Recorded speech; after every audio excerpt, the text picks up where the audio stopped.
Baik, selamat sore saudara-saudara yang saya kasihi dalam Tuhan Yesus Kristus. Sore hari ini kita akan masuk dalam pelajaran soteriologi kita, episode yang ketiga. Soteriologi episode yang ketiga, yang lalu episode yang kedua, dan ini episode yang ketiga. Kita akan masuk ya tetap pada Amsal, ya tetap pada poin, ada jalan yang sepertinya benar tetapi ujungnya menuju kematian. Saudara-saudara yang saya kasih dalam Tuhan, sebelum kita memulai kelas kita sore hari ini, juga ada saudara-saudara yang menyapa. Ada Saudari Buawadu, selamat sore Pak Gembala, selamat sore. Apa kabar semuanya? Salam Maranatha. Maranatha.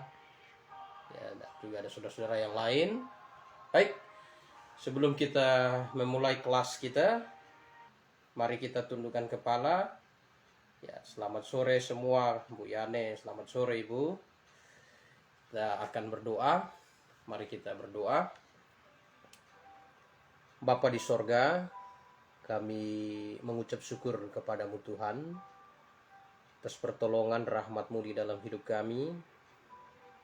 Kami bersyukur atas firman-Mu, dan sore hari ini Tuhan kami datang kepadamu memohon Engkau menolong kami, memberikan kepada kami penerangan, terkhusus hamba yang akan menyampaikan kebenaran firman-Mu lewat kelas soteriologi live streaming Facebook. Tuhan Engkau menuntun juga teman-teman yang saudara-saudara yang menyaksikan. Tuhan Engkau terangi hati dan pikiran agar lewat kebenaran yang dibagikan kami semua sungguh diberikan pengertian hikmat yang daripadamu, sehingga kami hidup di dalam apa yang Kau kehendaki. Pimpin kami, media yang kami pakai. Kami juga berdoa agar tidak ada kendala.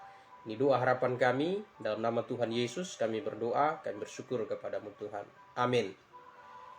Saudara-saudara yang saya kasih dalam Tuhan, ya, kalau kita buka kitab Amsal 14 ayat yang ke-12, ya, bahasa kita lihat di situ Amsal 14 ayat 12 dikatakan, ada jalan yang disangka orang lurus, tetapi ujungnya menuju maut. Ada jalan yang disangka orang lurus tapi ujungnya menuju maut. Jalan apakah itu? Ya, kalau bahasa Ibraninya yes derek yatsar lipneis waaharita, ya, darkei mafet. Ya, jadi ada jalan sepertinya, ya, ada jalan sepertinya benar dalam pandangan manusia.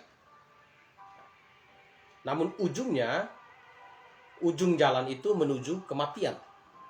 Ya, dalam pandangan manusia, kalau di sini dalam pandangan manusia. Nah, pandangan ini ya kalau kita perhatikan di sini ini berhubungan dengan keselamatan kita. Karena berhubungan dengan kematian. Nah, kalau falsafah dunia berkata banyak jalan menuju Roma, maka kalau kita melihat apa yang dikatakan Alkitab, hanya ada satu jalan menuju surga. Yohanes 14 ayat yang ke-6, Yesus Kristus berkata, akulah jalan kebenaran dan hidup, tidak seorang pun datang kepada Bapa kalau tidak melalui aku. Jadi akulah jalan kebenaran dan hidup, tidak seorang pun datang kepada Bapa kalau tidak melalui aku. Nah, pernyataan Yohanes 14 ayat 6 ini adalah sebuah pernyataan yang agung. Pernyataan yang agung, pernyataan yang ya disampaikan oleh Tuhan Yesus. Ini kalimat yang sangat-sangat agung, karena tidak ada tokoh atau pendiri agama yang berani berkata seperti itu. Pada umumnya tokoh atau pendiri agama hanya berani berkata bahwa ikutilah jalan kebenaran, doakanlah saya supaya saya selamat. Ya, ada lagi yang menyuruh carilah jalan kebenaran. Nah, tetapi di sini Yesus Kristus berkata, akulah jalan kebenaran dan hidup. Tidak seorang pun datang kepada Bapa kalau tidak melalui aku. Jadi Yesus berani berkata, dialah jalan kebenaran dan hidup.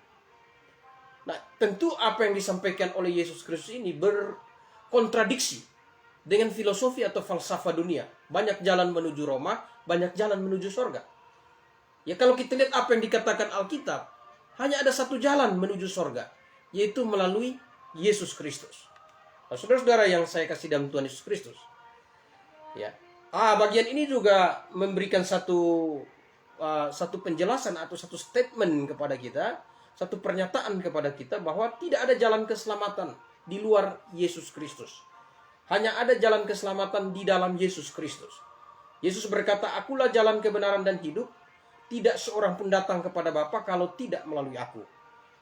Ya, tidak seorang pun datang kepada Bapa kalau tidak melalui aku, berarti tidak ada satu orang pun yang dapat masuk surga tanpa melalui Yesus Kristus. Ini di doktrin soteriologi. Jadi ini keyakinan yang sesungguhnya yang ada di dalam iman Kristen yang sejati. Nah, saudara-saudara yang saya kasih dalam Tuhan Yesus Kristus. Nah, iblis sangat mengerti dan sangat tahu bahwa kekristenan Yesus adalah jalan kebenaran. Itu sebabnya masalah tentang siapakah Yesus Kristus ya dijadikan suatu perbantahan. Banyak persepsi, banyak pandangan tentang siapakah Yesus. Ya, kelompok Yudaisme menganggap Yesus adalah nabi yang ya dia mati dibakar di atas kotoran manusia.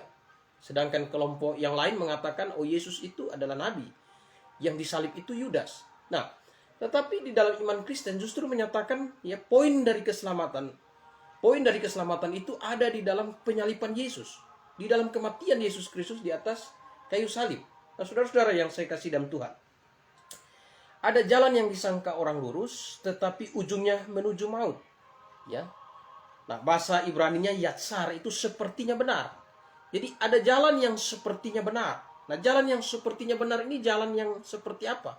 Jalan yang sepertinya benar lipneis dalam pandangan manusia wa aharita. Ya, wa aharita ya. Ya ujungnya, ujung dari jalan itu menuju kematian. Jadi jalan yang dipandang sepertinya benar oleh manusia itu apa? Nah, yang pertama saya sampaikan ya. Yang sepertinya benar itu ketika orang mendasari keselamatannya bahwa kalau dia mau masuk surga, dia harus selamat dengan perbuatan baik. Saudara yang saya kasih dalam Tuhan Yesus Kristus, ya ketika saya mempelajari perbandingan agama-agama dan perbandingan keyakinan-keyakinan, ya saya menemukan satu titik di mana bahwa ada persamaan. Ya, persamaan yaitu tuntutan untuk berbuat baik. Ya, tuntutan untuk berbuat baik. Semua mendorong untuk berbuat baik. Dan hampir ada persamaan di titik perbuatan baik ini bahwa dasar keselamatan adalah perbuatan baik. Dasar keselamatan adalah perbuatan baik. Nah, sepertinya benar. Ya, sepertinya benar. Tetapi setelah kita kaji lebih jauh, perbuatan baik tidak dapat menyucikan atau tidak dapat menghapus dosa manusia. Karena seperti yang lalu sudah saya katakan, kita sudah belajar bahwa perbuatan baik manusia itu sifatnya kondisional dan situasional. Maksudnya apa? Ya, perbuatan baik manusia itu tergantung. Ya, kalau dia merasa kasih terhadap orang, dia berbuat baik. Tetapi orang yang dia kasih kemudian berbalik menyerang dia atau mengkhianati dia, maka di situ akan timbul kebencian. Jadi sifat dari perbuatan baik manusia itu hanya sifatnya ya bukan linear tapi punctiliar. Hanya sewaktu-waktu, kondisional, situasional. Nah, kalau kita mendasarkan keselamatan kita dasarkan dengan perbuatan baik, maka kebinasaan yang kita dapatkan. Dalam Alkitab katakan Roma 3 ayat 12, tidak ada seorang pun yang berbuat baik, seorang pun tidak. Semua orang sudah menyeleweng. Karena perbuatan baik di dalam diri manusia adalah perbuatan baik yang kondisional dan situasional. Ya, jadi kalau kita berharap masuk surga dengan perbuatan baik, inilah yang dikatakan jalan yang sepertinya benar, tetapi ujungnya menuju maut atau menuju kematian. Nah, yang kedua, ya, sepertinya benar, jalan yang sepertinya benar. Jalan seperti apa? Ya, dasar keselamatan mendasarkan dengan ya kesalehan atau ibadah. Ya, kesalehan atau ibadah. Nah, coba kita lihat dalam kitab Yesaya 64 ayat 6. Kita buka Alkitab kita dalam kitab Yesaya 64 ayat yang ke-6. Nah, saudara-saudara yang ada pertanyaan silahkan tulis di kolom komentar. Kalau ada yang mau bertanya, boleh bertanya. Yesaya 64 ayat yang ke-6. Nah, coba kita lihat. Ya, Yesaya 64 ayat 6. Kita lihat di sini bunyinya. Demikian kami sekalian seperti seorang najis, dan kesalehan kami seperti kain kotor. Kami sekalian menjadi layu seperti daun, dan kami lenyap oleh kejahatan kami, seperti daun dilenyapkan oleh angin. Nah, garis bawahi ya kalimat kesalehan kami bagaikan kain kotor. Kesalehan itu apa? Ya, kesalehan itu ya kerajinan beribadah. Kesalehan itu ya kerajinan mengikuti seluruh aktivitas-aktivitas rohani. Kesalehan itu ya mengikuti semua tuntutan lahiriah mengenai urusan-urusan iman. Nah, Yesaya berkata bahwa kesalehan itu bagaikan kain kotor. Jadi kalau ada yang berpikir dengan kerajinan dia melayani, kerajinan dia beribadah dan sebagainya macam untuk menghapus dosanya, maka sudah dapat dipastikan tempat orang tersebut di dalam neraka. Karena tidak mungkin ya kain kotor dapat membersihkan lantai yang kotor. Justru ketika orang membersihkan lantai dengan kain kotor, maka hasilnya lantai itu menjadi kotor. Jadi di sini jelas ya, jadi jalan yang sepertinya benar. Banyak orang berpikir, oh ini jalan keselamatan, oh ini jalan menuju surga. Ya, oh kalau mau ditanya, apakah yakin mati masuk surga? Yakin. Alasannya ya karena saya ini majelis, atau oh saya ini gembala, atau oh saya ini ya aktivis rohani. Nah, kalau orang berpikir demikian, ini sudah pasti binasa. Kita lihat di Alkitab ada satu contoh orang yang sangat giat melayani, bahkan ikut dengan Tuhan Yesus. Ya, Yudas adalah seorang rasul dan juga bendahara. Dia seorang aktivis rohani. Tetapi apa yang terjadi dengan kehidupan Yudas? Ya, nah kalau Yudas, Tuhan Yesus katakan bahwa lebih baik ia tidak pernah dilahirkan.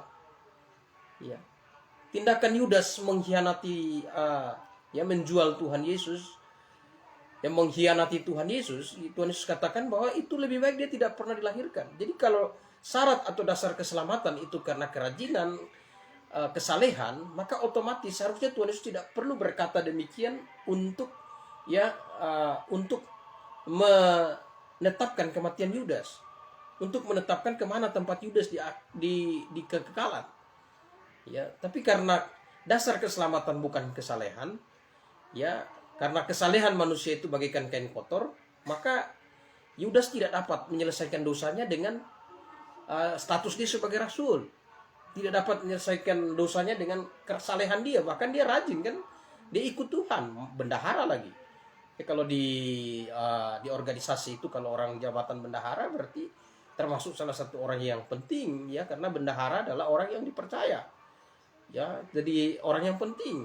Tapi justru ya Yudas tidak diselamatkan. Yudas tidak diselamatkan. Nah, saudara-saudara yang saya kasih dalam Tuhan, ini sepertinya benar. Ya, jadi soteriologi. Jadi nomor satu ini jalan sepertinya benar dalam pandangan manusia. Jadi kalau ada orang yang yakin dia masuk surga, atau dia punya konsep masuk surga dengan dasarnya harus berbuat baik, maka neraka tempatnya. Kemudian kalau dasar keselamatannya itu adalah kesalehan, ya kesalehan tadi sudah didefinisikan. Kalau dasar keselamatannya ada kesalehan itu juga di neraka. Dan yang ketiga, ada juga yang mendasarkan keselamatan dengan baptisan. Ya, ada kelompok gereja yang punya dasar keselamatan itu baptisan. Jadi kalau kamu mau masuk surga, kamu harus dibaptis. Ya, bahkan ada yang pergi baptis di Sungai Yordan di Israel, dan harus 12 orang. Nah, ya macam-macam. Ya. Tapi kita lihat bahwa baptisan tidak menyelamatkan. Sekali lagi, contohnya siapa? Contohnya Yudas. Yudas adalah seorang rasul. Yudas adalah seorang rasul, dan syarat untuk menjadi rasul, Alkitab katakan dalam kitab Kisah Para Rasul, syarat seseorang menjadi rasul, orang tersebut harus, nomor satu, dia adalah orang yang mengikuti pelayanan Yesus Kristus selama di dunia. Yang kedua, orang tersebut harus dibaptis dengan baptisan Yohanes. Artinya pemilihan Yudas sebagai rasul, Yudas adalah seorang yang sudah menerima baptisan Yohanes. Mengapa? Karena kalau kita perhatikan, rasul-rasul pun ya, di kemudian hari mereka membaptis. Berarti Yudas ini dibaptis dan juga dia membaptis orang. Tetapi akhirnya ujungnya kemana? Ke neraka. Karena apa? Dasar keselamatannya. Nah, saudara-saudara yang saya kasih dalam Tuhan Yesus Kristus, jadi ada jalan yang disangka orang lurus, tetapi ujungnya menuju maut. Kalau bahasa Ibraninya, yes, derek yatsar lipne is wa aharita darkei mafet. Ya, jadi kalau bahasa Ibraninya itu ada jalan sepertinya benar dalam pandangan manusia, ujung jalan menuju kematian. Nah, saudara-saudara yang saya kasih dalam Tuhan Yesus Kristus, ini yang pertama. Poin yang kedua, ya pentingnya keselamatan. Ya, seberapa penting kalau ada orang tanya, seberapa penting keselamatan? Seberapa penting doktrin soteriologi? Saudara yang saya kasih dalam Tuhan Yesus Kristus, orang boleh tahu kitab suci, orang boleh menjadi aktivis rohani, orang boleh menjadi penulis buku rohani, tapi kalau dia tidak diselamatkan, maka semua yang dia miliki itu tidak berguna bagi hidup dia dalam kekekalan. Ya, kita lihat di dalam Alkitab ada satu tokoh yang punya satu status sosial, ya, seorang profesor kitab suci, yaitu Nikodemus. Tuhan Yesus ya berbicara kepada Nikodemus. Nikodemus seorang ahli kitab, seorang yang betul-betul ya tekun di dalam kitab suci. Tetapi yang kita lihat bahwa Nikodemus tidak mengerti tentang prinsip kebenaran. Nah, seberapa pentingkah keselamatan itu? Ya, seberapa penting? Nah, kalau kita lihat Tuhan Yesus katakan di dalam Matius pasal yang ke-10 ayat 28. Nah, coba kita lihat Matius 10 ayat 28. Matius pasal 10 ayat yang ke-28. Matius pasal 10 ayat 28. Ya. Dan janganlah kamu takut kepada mereka yang dapat membunuh tubuh, tetapi yang tidak berkuasa membunuh jiwa. Takutlah terutama kepada Dia yang berkuasa membinasakan baik jiwa maupun tubuh di dalam neraka. Nah, jadi ini pernyataan seberapa pentingkah? Oh, sangat penting. Ya, sangat penting. Lebih penting dari kehidupan. Ya, kalau kita lihat apa dikatakan, jangan takut orang dapat membunuh tubuh, berarti lebih penting dari kehidupan. Karena pada umumnya yang dikejar manusia di dunia ini untuk kebutuhan-kebutuhan lahiriah, untuk memenuhi tuntutan-tuntutan lahiriah. Ya, kita bekerja ya untuk makan, kemudian kelebihannya kita bisa beli sesuatu. Kemudian di zaman hedonis ini bekerja ya selain untuk itu untuk pamor juga, fashion dan sebagainya macam. Ya, kita perhatikan. Nah, ini.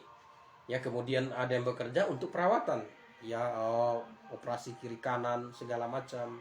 Nah, takut membunuh tubuh. Nah, tapi di sini Tuhan Yesus katakan bahwa jangan kamu takut ya kepada mereka yang dapat membunuh tubuh. Ya, tetapi yang tidak berkuasa membunuh jiwa. Takutlah terutama kepada Dia yang berkuasa membinasakan baik jiwa maupun tubuh. Jadi ini yang diperingatkan. Berarti keselamatan itu sesuatu yang lebih penting daripada kehidupan-kehidupan lahiriah. Keselamatan itu lebih penting dari pencarian-pencarian kita tentang kehidupan lahiriah. Nah, itu sebabnya saudara harus betul-betul memastikan bahwa saudara sudah diselamatkan atau belum. Nah, ini sangat penting. Ya, ini sangat penting. Nah, saudara yang saya kasih dalam Tuhan, Alkitab berkata, ya, di bawah kolong langit ini tidak ada nama lain yang olehnya manusia diselamatkan. Hanya nama Yesus.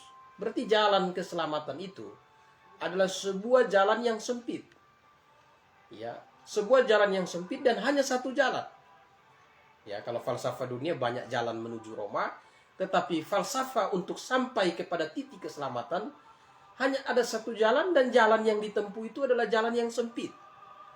Nah, apakah saudara sudah pastikan keselamatan saudara?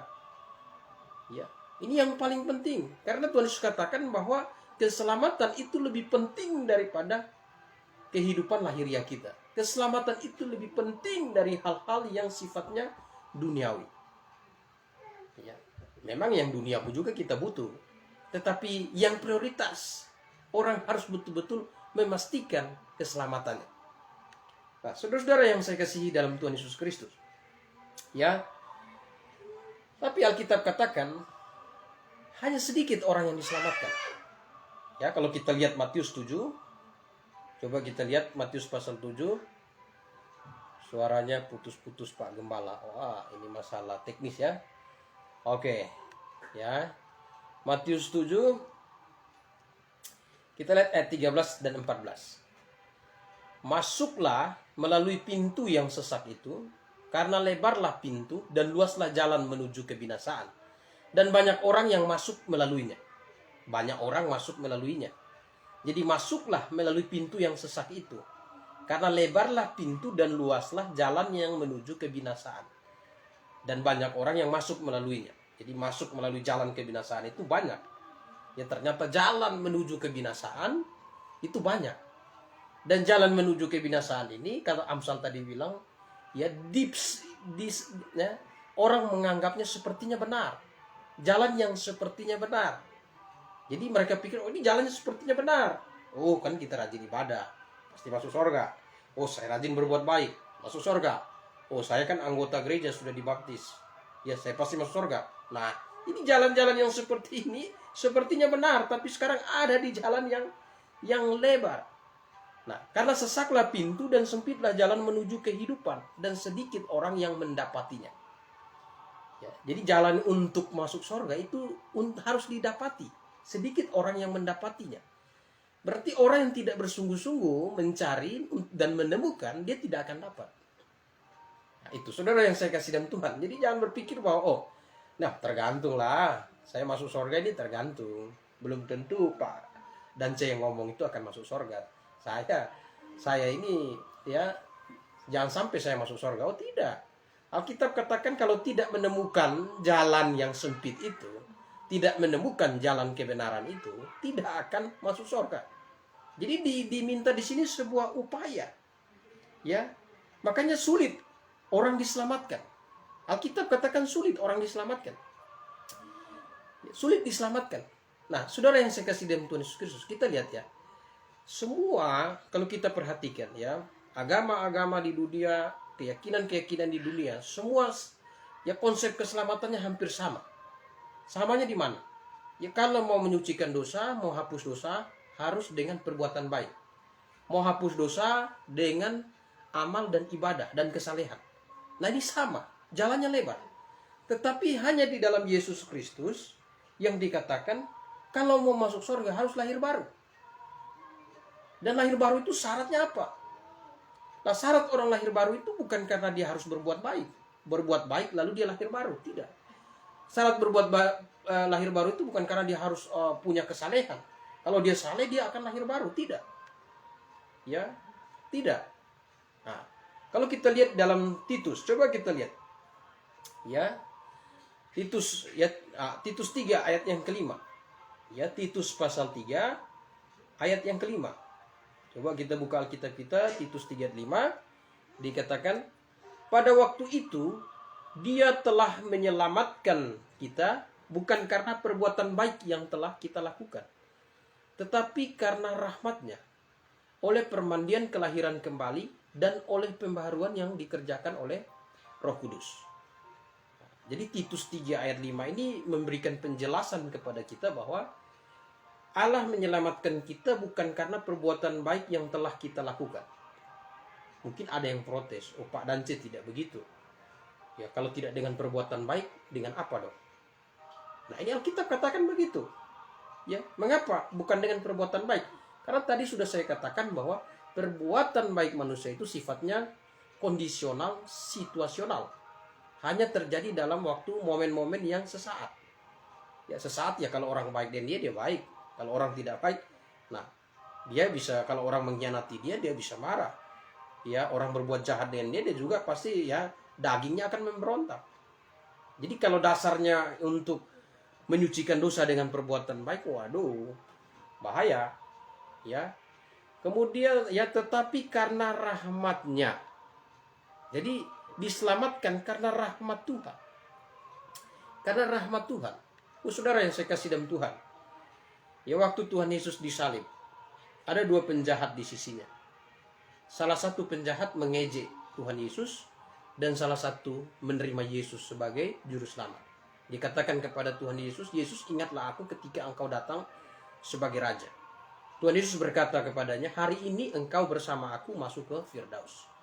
Jadi penjahat, ini penjahat loh, orang jahat, mendapat rahmat Tuhan. Ya, mendapat rahmat Tuhan. Sedangkan Yudas yang rajin giat melayani bersama dengan Tuhan Yesus, Yudas Iskariot, ya, yang rajin melayani bersama Tuhan Yesus katakan lebih baik dia tidak pernah dilahirkan. Ya, lebih baik dia tidak pernah dilahirkan karena dia binasa. Ini Yudas. Sedangkan penjahat di sisinya dapat rahmat Tuhan. Nah, lalu muncul pertanyaan, lalu ya, perbedaannya di mana? Apakah Tuhan memilih kasih? Apakah Yudas ini adalah pribadi yang ditetapkan untuk binasa, sedangkan penjahat di sisi Tuhan ini adalah pribadi yang ditetapkan untuk masuk surga? Apakah Kristus mati hanya untuk menebus dosa orang-orang yang sudah dipilih dan bukan untuk dosa semua seisi dunia? Nah, ya. Letak perbedaannya di mana? Letak perbedaannya bukan karena Kristus mati untuk menebus dosa sebagian orang. Karena Alkitab tidak membenarkan argumen yang demikian. Ya, dalam surat Timotius dikatakan Kristus Yesus disalib menjadi tebusan bagi semua umat manusia. Jadi jalan keselamatan dibukakan bagi semua manusia. Jadi keselamatan itu tidak dipilih hanya untuk orang Kristen, tetapi keselamatan itu ditawarkan kepada semua umat manusia. Ya. Jadi kematian Yesus Kristus di atas kayu salib itu untuk menyelesaikan dosa seisi dunia. Dan seisi dunia diberikan rahmat Tuhan. Yaitu siapapun yang ingin masuk surga, siapapun yang ingin dosanya dihapuskan, ya, dia harus menerima Yesus sebagai Tuhan dan Juru Selamat. Karena dosa adalah pelanggaran hukum Allah. Dan aturannya, orang yang melanggar hukum harus dihukum. Tidak ada aturan di dunia ini orang yang koruptor, ketahuan korupsi, lalu disuruh, oh kamu tidak perlu, sekarang kamu bangun gereja sekian banyak, maka kamu bebas. Tidak ada. Ya. Kalau ketahuan korupsi ditetapkan, dihukum, dipenjara. Urusan nanti dia jadi orang baik itu urusan belakangan. Tetapi setiap ya pelanggaran konsekuensinya harus dihukum. Dan dosa adalah pelanggaran hukum Allah, dan orang yang berbuat dosa harus dihukum. Dan Alkitab katakan bahwa upah dosa adalah kematian, adalah kebinasaan, adalah maut. Adalah maut. Ya. Jadi menyelesaikan dosa dengan cara apa? Nah, dengan cara dihukumkan. Dan Yesus Kristus mati di atas kayu salib, ya, menjadi orang terhukum. Orang terhukum. Alkitab katakan terkutuklah orang yang tergantung di atas kayu salib. Dia menjadi orang terhukum bukan karena untuk menanggung dosanya, bukan karena kesalahannya. Dia ditetapkan, dia dihukum, dibunuh di tengah-tengah penjahat, disalibkan di antara para penjahat, dihitung sebagai penjahat untuk menyelesaikan hukuman dosa manusia. Hukuman dosa manusia. Bukan hanya hukuman dosa orang Kristen. Bukan hanya hukuman dosa sebagian orang, tapi hukuman dosa seisi dunia. Nah, ini yang benar, ya. 1 Timotius pasal 2 ya ayat 5 dan 6. Karena Allah itu esa, dan esa pula Dia yang menjadi pengantara antara Allah dan manusia, yaitu manusia Kristus Yesus, yang telah menyerahkan diri sebagai tebusan bagi semua manusia. Ya, sebagai tebusan bagi semua manusia. Jadi tebusan bagi semua manusia. Nah, lalu muncul pertanyaan, kalau tebusan bagi semua manusia, lalu mengapa tidak semua manusia dosanya, atau tidak semua manusia masuk surga? Nah, karena ada syaratnya. Yang bukan tak bersyarat, ada syaratnya. Nah, ada pengajaran Calvinis berkata unconditional election, pemilihan tanpa syarat. Sedangkan kita lihat Alkitab bersyarat. Syaratnya apa? Syaratnya percaya. Syaratnya percaya. Itu syarat untuk diselamatkan. Dia datang untuk menyelesaikan dosa manusia. Tetapi manusia yang tidak menerima Dia, Ya, yang tidak menerima dia ya binasa. Sedangkan yang menerima dia diselamatkan. Ya, di dalam Injil Yohanes. Ya, kita lihat Injil Yohanes pasal 1 ayat yang ke-12. Injil Yohanes pasal 1 ayat 12. Tetapi semua orang yang menerimanya, ya ayat 11 sorry, dari ayat 11.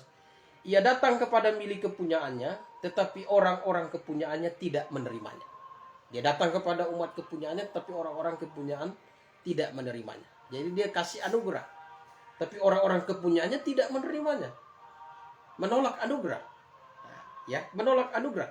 Tetapi semua orang yang menerimanya, bersyarat menerimanya, diberi kuasa supaya menjadi anak Allah, yaitu syaratnya, yaitu mereka yang percaya dalam namanya. Jadi syaratnya itu percaya dalam namanya. Orang-orang yang diperanakan bukan dari darah atau dari daging, bukan pula secara jasmani, oleh keinginan seorang laki-laki, melainkan dari Allah. Ya, nah ini jadi syarat keselamatan. Yaitu orang yang percaya dalam namanya. Sudah percaya dalam namanya, orang yang diperanakan. Jadi gini, ini ayat ini menarik ya. Menariknya di mana? Menariknya dikatakan ya, yang diselamatkan adalah yang menerimanya. Pertama menerimanya. Ya, ia datang kepada milik, tetapi semua orang yang menerimanya diberi kuasa menjadi anak Allah. Menerimanya, sesudah menerimanya, yang menerimanya itu yaitu orang yang percaya dalam namanya. Percaya dalam namanya. Orang-orang yang diperanakan bukan dari darah atau dari daging, bukan pula secara jasmani oleh keinginan seorang laki-laki, melainkan dari Allah. Jadi ini dibikin satu klasifikasi ya, dan juga diruntut secara detail. Kalau Yohanes ini, siapakah yang akan diselamatkan? Yang percaya, yang dilahirkan kembali. Ya, jadi kalau orang percaya menerima Yesus, percaya Yesus, tapi tidak lahir baru, juga tidak diselamatkan. Tidak diselamatkan. Nah, mungkin ada yang bilang, oh ini ekstrim sekali. Ya, bukan ini, ya bukan ekstrim. Tapi Alkitab katakan, ternyata ada orang yang selama hidup di dunia percaya kepada Yesus, tapi dia di neraka. Ya, hari penghakiman dia di neraka. Nah, coba kita lihat ya Alkitab kita, Matius pasal 7 ayat 21 sampai 23. Ya, ini Ibu Novita Yosef, amin, Maranatha. Ya, selamat sore Ibu. Ya, Matius 7. Ya, coba kita lihat Matius 7 ayat yang ke-21 sampai 23. Bukan setiap orang yang berseru kepadaku, Tuhan, Tuhan, akan masuk ke dalam kerajaan surga, melainkan dia yang melakukan kehendak Bapakku yang di sorga. Pada hari terakhir, pada waktu hari penghakiman, ya, pada hari terakhir banyak orang akan berseru kepadaku, Tuhan, Tuhan, bukankah kami bernubuat demi namamu, dan mengusir setan demi namamu, dan mengadakan banyak mujizat demi namamu juga?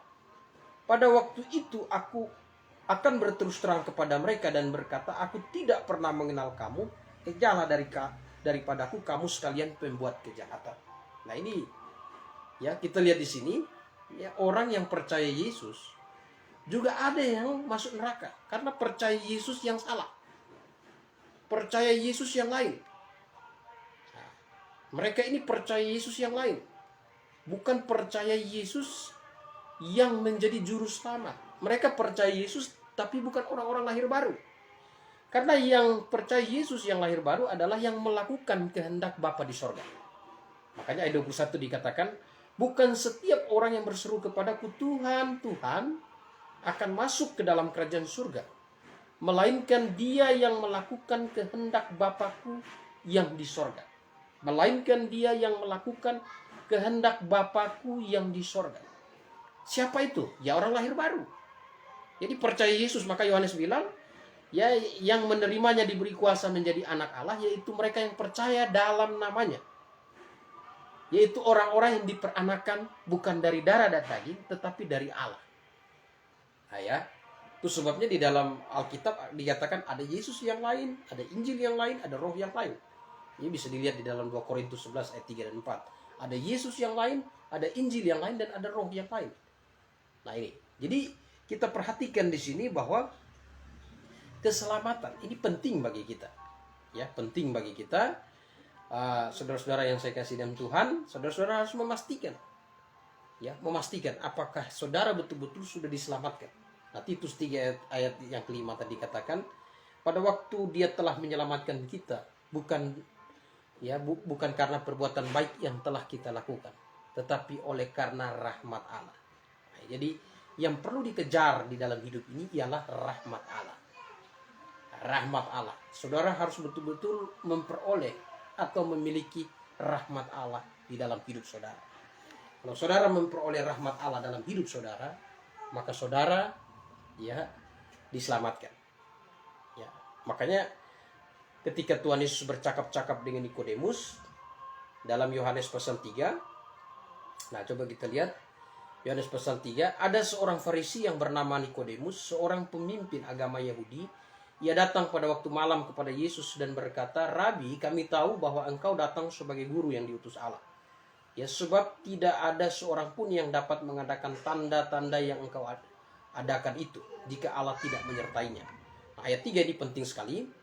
Yesus menjawabnya, katanya, "Aku berkata kepadamu, sesungguhnya jika seorang tidak dilahirkan kembali, ia tidak dapat melihat kerajaan Allah."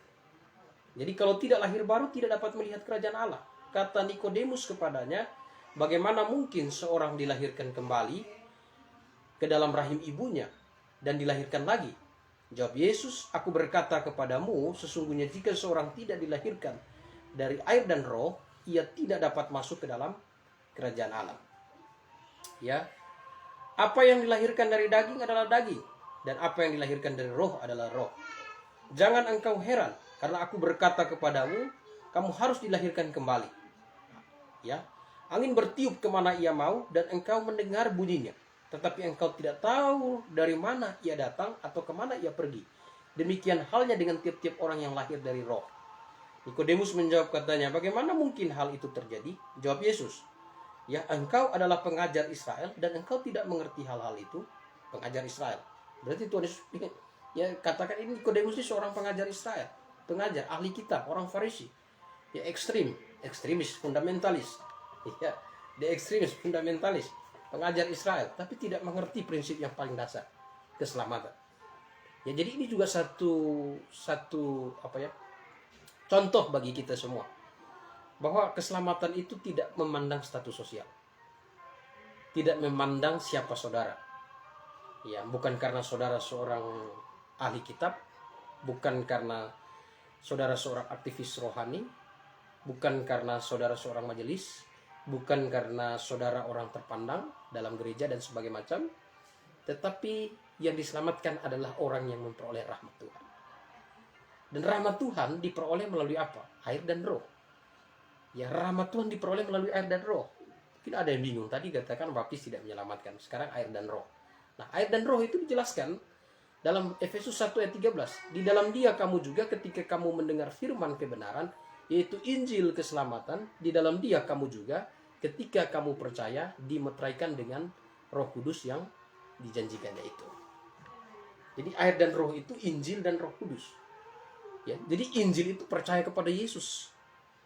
Ya, jika kamu mengaku dengan mulutmu bahwa Yesus adalah Tuhan dan percaya dalam hatimu Allah telah bangkitkan Dia dari antara orang mati, maka dengan hati orang percaya dibenarkan, dengan mulut orang mengaku diselamatkan.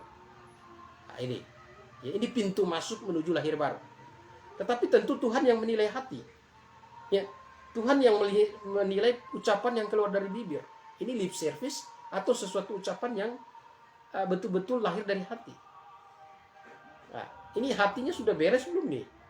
Nah, kalau sudah beres, Tuhan lah bukakan hati, lahir baru kan dia, diselamatkan. Nah, ya. Jadi Roma 10 ayat 9 dan 10 itu pintu masuk untuk lahir baru. Jika kamu mengaku dengan mulutmu bahwa Yesus adalah Tuhan, ya, ini mengaku, percaya dalam hati bahwa Allah telah bangkitkan Dia dari antara orang mati, maka dengan hati orang percaya dibenarkan, dengan mulut orang mengaku diselamatkan. Ya, dengan mulut orang mengaku diselamatkan. Nah, jadi dengan mulut mengaku diselamatkan. Ya, jadi kita lihat di sini Tuhan lihat hati. Ada orang bilang, oh kok cuma ucap begitu saja, langsung masuk surga. Ya memang ucapnya begitu. Ya, tapi ucapannya itu bukan hanya sekedar ucapan pemanis di bibir atau lip service. Tapi ucapan yang betul-betul lahir dari hati yang sungguh-sungguh, ya telah bertobat, hati yang sungguh-sungguh telah menyesali dosa, dan hati yang betul-betul mengaminkan Yesus sebagai Tuhan dan Juru Selamat dalam hidupnya. Ya, karena lahir baru itu proses yang dikerjakan Allah di dalam hidup seseorang. Ya, proses yang dikerjakan Allah dalam hidup seseorang. Nah ini, ya jadi saudara-saudara yang saya kasih dalam Tuhan Yesus Kristus, inilah topik kita sore hari ini, episode ketiga, menyambung episode yang kedua. Episode kedua kemarin kita banyak gangguan jaringan. Sore hari ini juga ada gangguan, katanya gangguan suaranya putus-putus. Ya banyak gangguan. Ya saya cek, saya punya Facebook, ya di pemberitahuan ternyata ada juga orang yang berupaya untuk masuk, ya masuk ke Facebook saya. Nah, kita tidak tahu apakah memang ada yang mengganggu atau memang karena gangguan jaringan. Tapi ya saya rindukan saudara-saudara bisa betul-betul mengerti, ya. Jadi silakan bagi yang mau bertanya bisa tulis pertanyaan di kolom komentar. Ya ada ya Ibu Erika Sianipar, silakan kalau mau bertanya. Ya Pak Bobi Koro ada. Oh ini ada Pastor Suat, good afternoon, praise God watching from Ginggok City, Misamis Oriental, Mindanao. To God be the glory. Amen. Thank you, Mr. Francis Gunom Budlay. Good evening. Greeting from Kupang. And always keep the Lord and our life. Continue. Ya, silakan kalau ada yang mau bertanya. Ya, saudara ada Adido, Ibu Kia, Janekia, Ibu Berlina Grof, ya, Ibu ya selamat sore, Ibu Yane, ya ada Cindy Ruth, Edi Togar, Danim Lomau Junior, ya Pak Eklo Pasalu, ya ada Ibu Novita Yosef, ada ya Ibu Lai Aling, dan ada Ibu Ayah. Ya silahkan kalau ada yang mau bertanya ya mengenai keselamatan, ya kalau ada yang mau bertanya silahkan sampaikan, ya. Nah jadi ya tinggal 10 menit tapi saya coba sampaikan pembahasan kita akan sambung minggu depan. Tapi saya coba sampaikan bahwa begini. Ada yang berkata begini, oh itu cuma masalah, kan kita sudah percaya Yesus. Ya masalah lahir baru ini kan kita tidak bisa tahu apakah saya ini sudah lahir baru atau belum. Ini salah. Kalau ada yang berkata begini salah. Karena lahir baru itu sesuatu yang diketahui. Ya. Lalu yang mungkin ada yang berkata, bisa Pak Gembala, bisa Pak Dance untuk tahunya. Ya bisa. Bagaimana caranya? Mungkin Anda bertanya, gimana Pak Danci bisa tahu? Ya bisa tahu lah. Tahunya dari mana? Dari apa Alkitab kasih tahu. Tandanya. Tandanya apa? Ya tandanya meninggalkan manusia lama dan hidup menurut manusia baru. 2 Korintus 5 ayat 17. Ya, meninggalkan manusia lama dan hidup menurut manusia baru. Nah itu satu. Yang kedua, Filipi 2 ayat 13 katakan Allah mengerjakan kemauan. Jadi yang betul-betul lahir baru itu ya yang secara drastis kita melihat perubahan hidupnya itu meninggalkan hal-hal duniawi, ya yaitu misalnya rokok, minuman keras, judi, ya pornografi, pelacuran dan segala macam. Nah, ya kemudian ada perubahan hidup apa? Kontinu, hidupnya terfokus kepada hal-hal rohani. Kecintaannya akan, kerinduannya akan perkara rohani itu besar di dalam hati dan pikiran. Nah ini bukti orang lahir baru. Jadi ada kerinduan, semangat untuk mencari kebenarannya itu tinggi, seperti orang-orang Kristen di Berea. Jadi Kisah Rasul 17 ayat yang ke-11, ya mereka begitu giat, begitu tekun mengejar dan mencari kebenaran. Ya, jadi itu.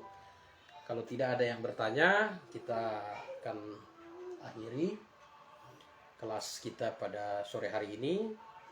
Ya, minggu depan kita akan belajar tentang penyimpangan awal dari keselamatan. Ya, jadi minggu depan kita akan lihat runtutan sejarah penyimpangan awal keselamatan, ya, dari kacamata Alkitab dan juga dari kacamata perjalanan sejarah umat manusia. Ya, kalau tidak ada pertanyaan, semoga satu hal yang harus saudara pastikan, bahwa saudara sudah sungguh-sungguh diselamatkan, saudara sudah sungguh-sungguh lahir baru. Sekali lagi, kalau saudara tidak diselamatkan, tidak lahir baru, maka tidak ada, ya, kehidupan rohani saudara tidak berdampak apapun. Mari kita tundukkan kepala, kita berdoa.